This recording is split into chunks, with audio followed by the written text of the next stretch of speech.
So you're probably bored of playing the same kind of mobile games over and over again. And you probably clicked this video because you wanted to try something different. In that case, I guess you're in the right place.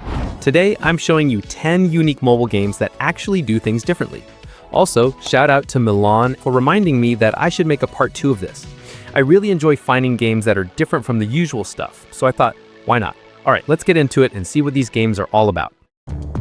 Starting with number 10, we've got A Way to Smash. At first, it looks like your typical 3D fighting game. You pick a Viking, a hitman, maybe even a samurai and start smashing enemies. But the twist is, it's actually a puzzle game. Every time you move, the enemies move too, so it's all about thinking ahead. And one hit and it's game over, so you really gotta plan your moves carefully. It's not about combos or fast reflexes, it's more like solving a mini chess match in every level. Each character has their own special ability, but they're more like puzzle tools than power-ups. It's got a clean, comic-style look too, which makes it feel even more slick and different. Wake up, detectives. At number 9 is Parallel Experiment. Now this is a point-and-click puzzle game, but the unique part is you play it with a friend. And yet you cannot play this game alone. It needs 2 players at the same time, even on different devices like mobile or PC. Both players see different clues and you have to talk it out in real time to solve stuff. You and your friend play as 2 detectives, Allie and Old Dog, usually in different rooms, so you're not seeing the same thing. Your half of the puzzle is completely different. The whole game is built around that. You actually need each other to finish it. Also, the art style is noir comic book style, which gives it a really cool vibe. You can try the light version for free, but only if you have someone to play with.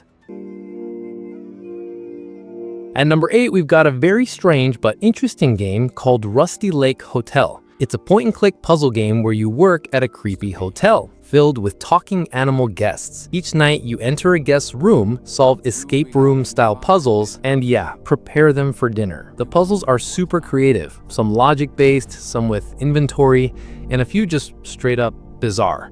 But what really makes this game unique is that it's part of a bigger story universe. Characters, symbols, and plot points from Hotel reappear or are referenced in other Cube Escape and Rusty Lake titles. So, if you play more of their games, you'll start noticing all these weird connections and hidden clues.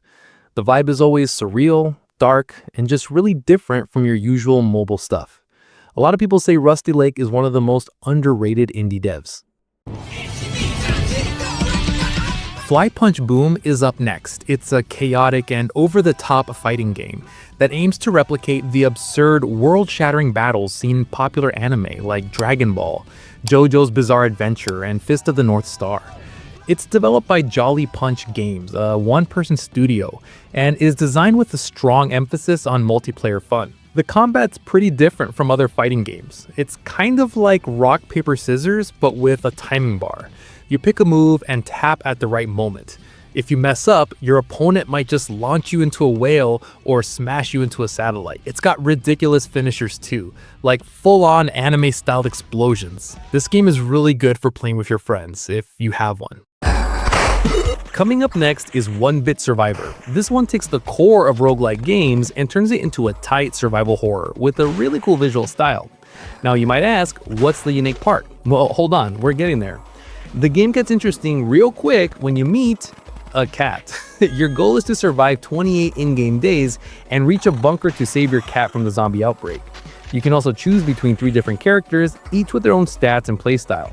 And like any good roguelike, permadeath is real. If you die, it's back to day 1. Now here's the unique part. It's a top-down roguelike, but it throws in first-person animations for things like shooting and reloading. The 1-bit art style is used really well here, creating a gritty, intense survival horror atmosphere. If you're into roguelikes with a bit of uniqueness and cats, this one's a must-try, and yep, it's free too. Ghost Trick Phantom Detective is a pretty unique concept, made by the lovable company Capcom. You play as Sissel, a guy who just died and wakes up as a ghost in a junkyard, with no memory of who he is.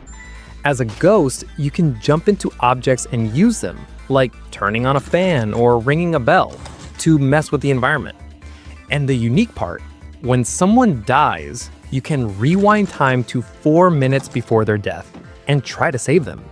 You use your ghost powers to change what happens, kind of like solving a timed puzzle with objects around you. What makes it stand out is how the story and gameplay are fully tied together. You're not just doing tricks for fun, you're using them to uncover the truth about yourself. The story is packed with wild twists, funny characters, and that classic Capcom charm. It also looks super clean, with smooth animations and a bold, colorful style. Each level feels fresh, with new ideas and clever design that keeps you hooked. Up next is Universe for Sale, and this one is honestly one of the strangest games I've ever seen. It's a mix of point and click, visual novel, and some really weird mini-games, all set in this wild sci-fi world.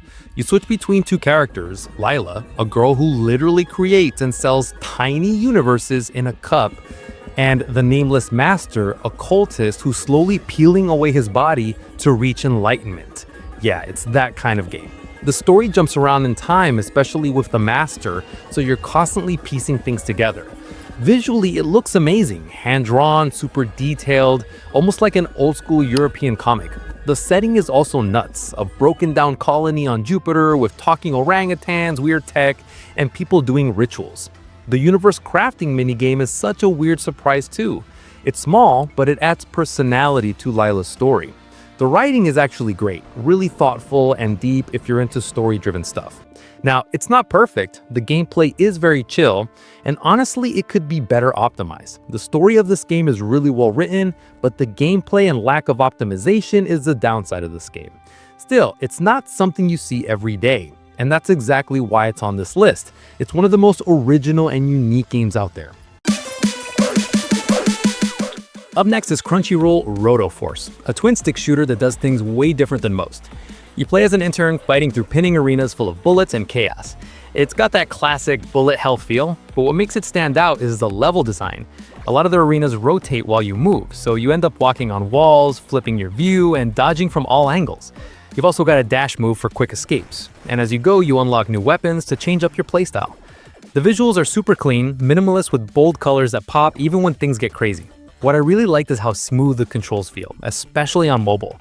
It's fast, responsive, and actually fun to play with just touch. Rare for this kind of game. No annoying ads, no weird paywalls, just pure gameplay. If you're into arcade shooters and want something fresh, this one's a no-brainer. In seaside town of Southfold, there is a crumbling old cottage. Next up, at number 2, is Paper Trail, a beautiful and clever puzzle game by Newfangled Games. You play as Paige, a young girl leaving home for the first time to study, and her journey takes place in a world made entirely of paper. The main twist? You fold the environment like real paper to solve puzzles and reveal hidden paths. Each level has 2 sides, and folding it just right lets you connect spots and move forward. It's not just for looks, the folding is the actual core gameplay, and it keeps getting more creative as you go. The flat, hand-drawn art style makes everything feel smooth and fits the paper theme perfectly. You're solving puzzles by thinking visually. Lining up elements across folds feels super satisfying. It's often compared to Monument Valley, and this game also reminds me of Gorogoa. This game is one of the most unique puzzle games on mobile. And finally, at number 1 is Lock Digital. And yeah, this one's truly something else. It actually started as a physical puzzle book, and now it's a brainy mobile game like no other. You're given a grid of white tiles, some with letters, some blank, and your goal is to turn them all black. But here's the twist. You spell weird little words using those letters, and each word has a hidden ability. The game doesn't tell you what the words do, you gotta figure it out by playing, watching, and testing. So it's like learning a secret language without instructions. Each world you unlock brings new mechanics, new words, and more mind-bending challenges. The black and white hand-drawn style is simple but clean, and the relaxing soundtrack keeps it chill even when it gets tricky. Spelling LOK might black out a random tile, while another word might flip an entire row. It's all about experimenting. It's not about spelling real words, it's about decoding how these fake ones change the board. And that's what makes it so unique. It blends puzzle solving, logic, and discovery in a way that just feels fresh. It's simple on the surface, but the depth sneaks up on you the more you play. That's why Lock Digital takes the number 1 spot. It's a rule discovery puzzle at its best, and maybe nothing else on mobile really does it like this. Even though a game might have common mechanics, sometimes the art style alone can make it feel completely different and beautiful. So if you're into mobile games with unique and beautiful art styles, go ahead and click the video on your screen right now. If you enjoyed this video, please subscribe to my channel, like it, and share it. It really helps a lot. See you in the next video.